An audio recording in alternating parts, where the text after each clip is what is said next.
नर्मदाताई, आज खऱ्या अर्थाने आपल्या कुंकवाची परीक्षा आहे. माझ्या नरसिंहाला बरा कर देवी. बेस्ट ऑफ लक. आणि फुलं घेऊन जा तुझ्या बरोबर. गणपती बाप्पांच्या देवळात गेलो होतो ना.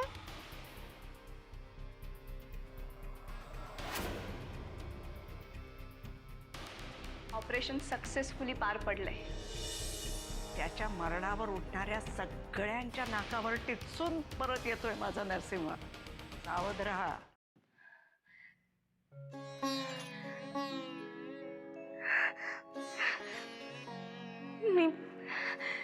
मी तुझं अभिनंदन करायला आली. ज्या परीक्षेला मी तुला बसवलं होतं ना, त्या परीक्षेत तू पास झालास. खरं तर तू माझ्यावर रागवला असशील ना. इतके वर्षात तू भक्तांची परीक्षा घेत आलास आणि मी तुलाच परीक्षेला बसवलं. मला माफ कर, मला माफ कर. त्या डॉक्टरीण बाई आहेत ना अनन्या, त्यांचा तुझ्यावर विश्वास नाहीये. पण माझी खात्री आहे की तू त्यांच्या बरोबरच होतास, त्यांच्या हातात होतास, त्यांच्या पाठीशी होतास. आणि म्हणूनच हे बरे झाले, हे बरे झाले. त्यामुळे मी तुझे आभार नाही मानणार, तर तुझं अभिनंदन करणार.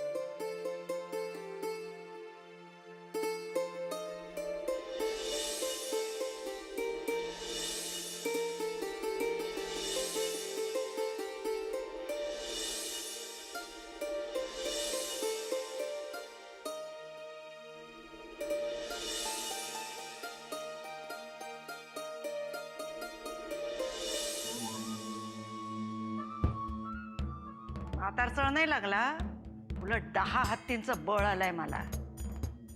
कारण तुम्हा सगळ्यांचा हिशेब चुकता करायला माझा नरसिंह परत येतोय. हिजवायच्या सुद्धा लायकीचा नाही आहेस रे तू, कळेलच तुला. अरे तुझ्या पायाखालची जमीनच सरकली आहे, कळलं? इतके दिवस त्याच्या मरणावर उठला होतास ना.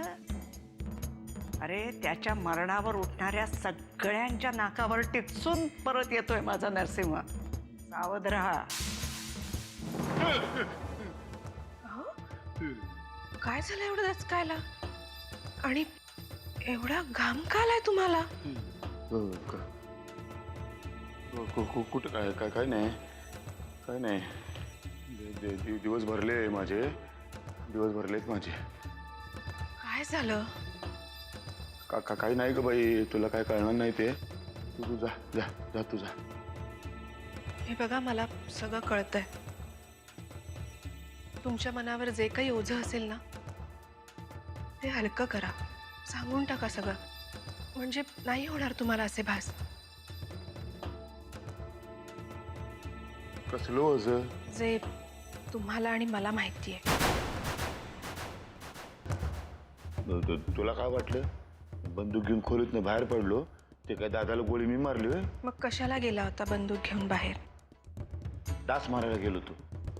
अगं बाई, दादाच्या छातीत जी गोळी सापडली ती राजनच्या बंदुकीतली गोळी होती. मग कर नाही त्याला डर कशाला?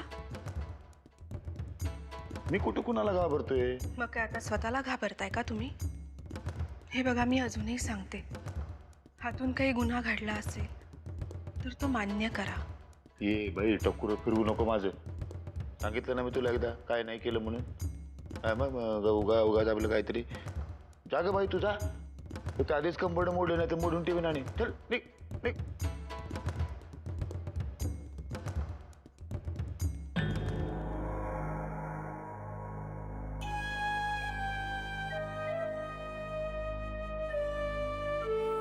उगाच आपलं नको त्या डोक्याला ताप.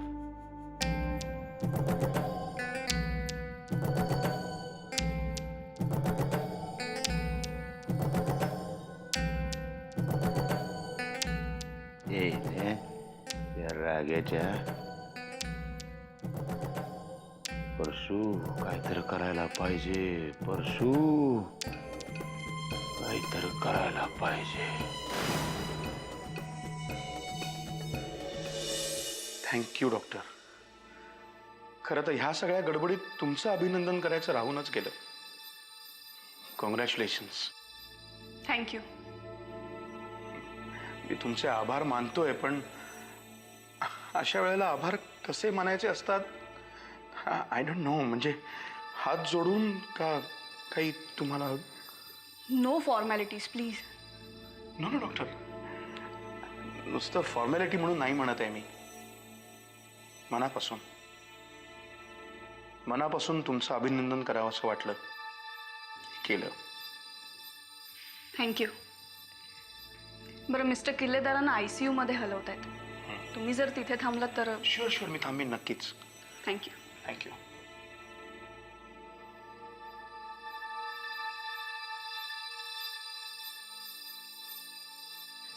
वामन दादा, मी मी हो हो हो, दादा शुद्धीवर येणार आहे हे जर तुला सांगायचं असेल तर तू ऑलरेडी सांगितलंयस मला. नाही, हे शुद्धीवर येणार आहेत ही बातमी मला आत्याबाईंना सांगावीशी वाटते.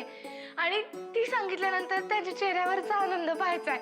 अमृताला घट्ट भेटायचंय. मी घरी जाऊन येऊ का? जाऊन ये. पण आत्ताही कोणाला तरी भेटायला गेली होतीस ना तू? मग भेटलीस? भेटले सुद्धा, त्याचे आभार सुद्धा मानले आणि अभिनंदन सुद्धा केलं. कुणाचं? गणपती बाप्पाचं. गणपतीचं? म्हणजे पांडुरंगाबरोबर चिटिंग केलीस तू? मग काय, गणपतीला पहिला मान दिलास? पहिला मान त्याचाच असतो. आणि घरी गेल्यानंतर पांडुरंगाबरोबर सेपरेट मीटिंग करणार आहे मी. आणखीन मी जाऊन येईपर्यंत जर का हे शुद्धीवर आले ना तर त्यांना सांगा जानकी येतीच म्हणून. हा, सांगाल ना? सांगेन. हा, मी आलेच.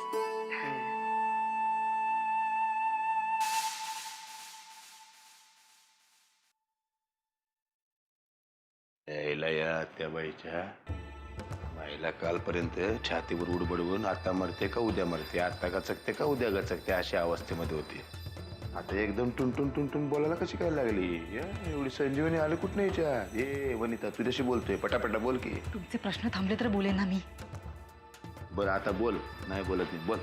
बघा, हॉस्पिटलमधली परिस्थिती बघता मी जे काही ऐकलंय त्यानुसार साहेब 2 तासात शुद्धीवर येत आहेत. म्हणजे फक्त 2च तास आहेत आपल्याकडं. या 2 तासामध्येच गेम झाला पाहिजे. काय बोलताय तुम्ही? वेळ लागलाय का तुम्हाला? आता ते शक्य नाहीये, तिथपर्यंत पोचताच येणार नाही. अगं राणी, उलट आकाश शक्य आहे. सगळी माणसं आनंदाच्या भरामध्ये असतात तेव्हा गाफील असतात. एवढ्यामध्येच आतमध्ये जायचं, काम करून बाहेर यायचं. तुम्हाला कळत कसं नाहीये? आतापर्यंत परिस्थिती वेगळी होती, आता सगळं हाताबाहेर गेलंय. ये ग बस, तुझी कारण ऐकायला नाही आलं मी तर.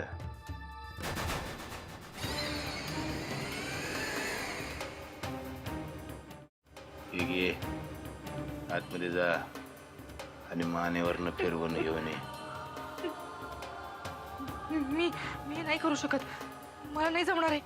चला हमारी बिल्ली हमी से म्याव. रागाने तुला 2 थेंब ऍसिड टाकायची भीती दाखवली. मी तर अख्खी ऍसिडची बाटली होती नरड्यात. कळलं ना? गपचूप घ्यायचं, काम करून यायचं. चल. पण माझं ऐका, मी काय सांगते ते. माझं ऐकून घे. मी पाया पडतो, हवं तर तुझ्या लोटांगण घालतो. अगं हा परशुराम कोणाच्या पाया नाही पडला कधी, तुझ्या पडतोय. आणि काय ना, निपटीत पडलेल्या माणसाच्या गळ्यावरनं चाकू फिरवायला किती वेळ लागतोय. घे, पटकन जा, बारकन फिरव आणि टरकन बाहेर ये. वाट बघतो तुझी मी. एकदा का काम झालं की मग तू राणी आणि मी गुलाम तुझा. पटकन ये, वाट बघते तुझी.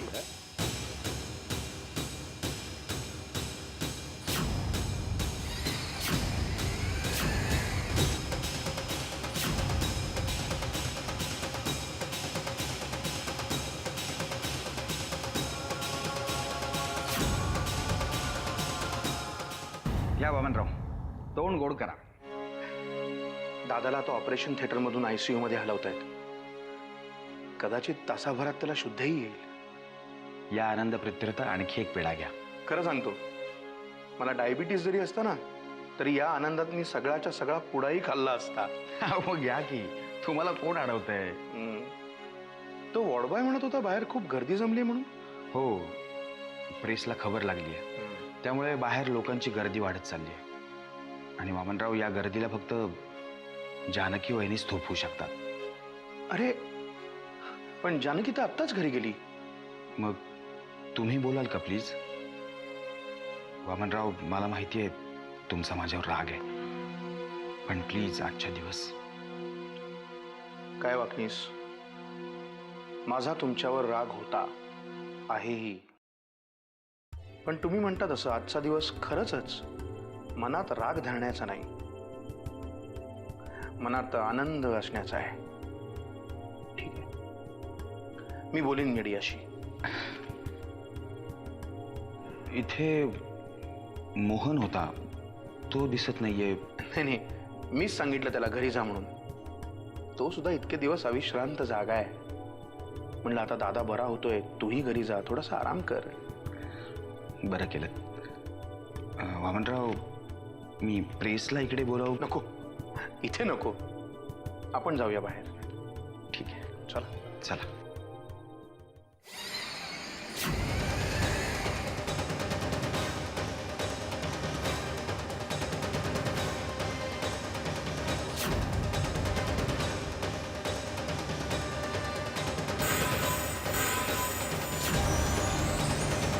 अरे राग्या माकडा, तुझी लायकी कळली मला.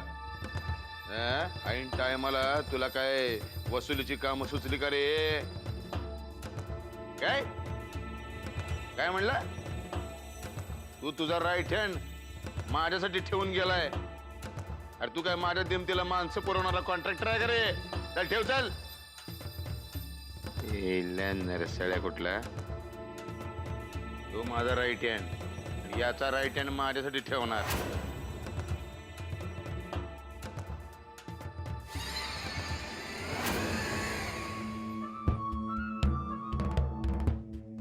त्यात विचकायला काय झालं? थोबाड फोडीन. कोण तू? काय नाव तुझं? दिग्या उर्फ दिगंबर घमंडे. पोलीस फायलीत मला चिमटा म्हणून ओळखतात. काय म्हणतात? चिमटा. चिमटा? हा. इकडे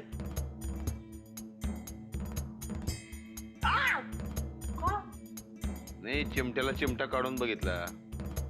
अरे बरा आहे तू. तू जर माझं काम बरोबर केलं तर उद्यापासून तू माझा राईट हँड. मी तुमचा राईट हँड होणार? मग मी तुमचं काम केलंय. अरे नरसाळ्या, काय काम आहे ते विचारणार नाही होय? अहो, राघोबा शेटनी समजून सांगितले मला आधीच.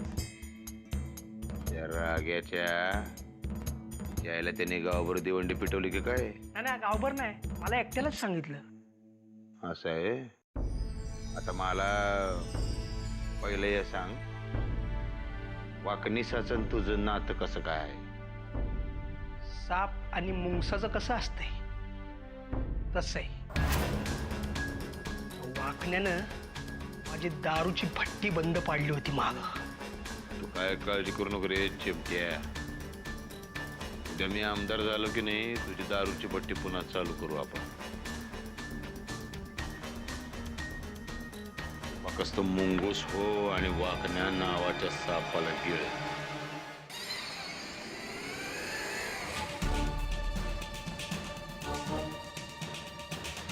आता तिकडं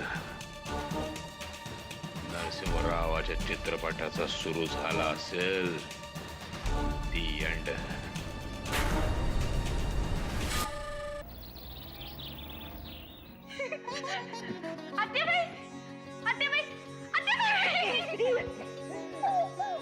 आपल्याला पांडुरंगात पावला म्हणायचा.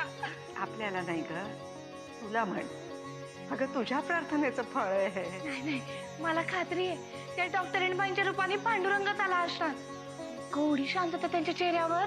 ऑपरेशनला जाताना सुद्धा काही वाटत नव्हतं त्यांना, आणि ऑपरेशन झाल्यावर सुद्धा कसली भीती नाही, अति आनंद नाही.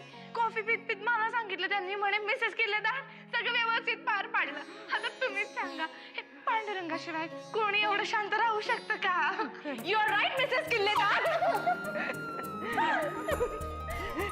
जानकी आणखी सांग ना काहीतरी. अजून म्हणजे अहो सगळ्यांच्या दृष्टीने हिरोईनच झाल्या त्या. ज्याच्या त्याच्या तोंडी नुसतं त्यांचंच ना. मी तर आता डिक्लेअर करून टाकणार आहे की जगातली 1 नंबरची बाई म्हणजे डॉक्टर अनन्या वाडेकर म्हणून. जगातली 1 नंबरची बाई जर डॉक्टर अनन्या वाडेकर असेल ना तर जगातली 2 नंबरची बाई आत्याजी आहे. अगं जसं डॉक्टरांनी बाबांचं ऑपरेशन केलं ना तसं आत्याजीने आज परशु काकाचं ऑपरेशन केलंय. चांगलं सोलून काढलंय.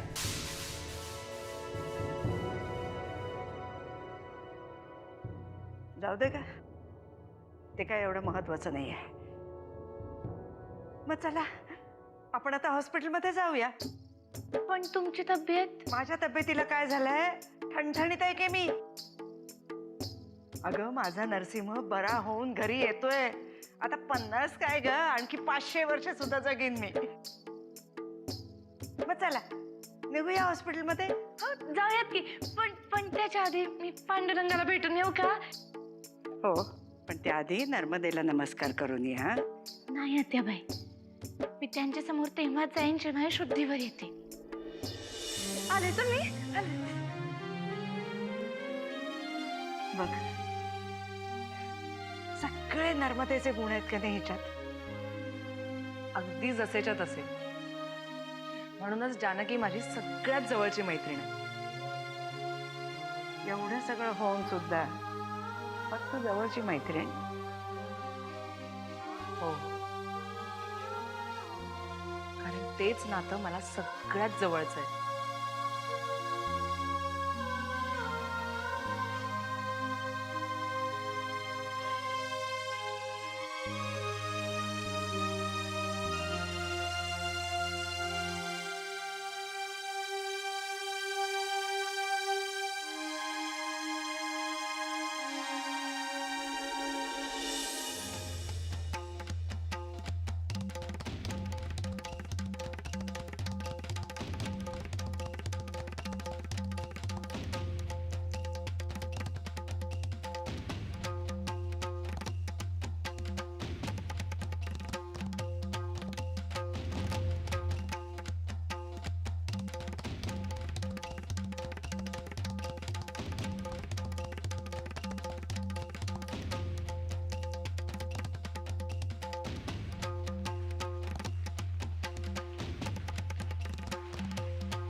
दादा अरे इथे कोणीच कसं दिसत नाहीये का?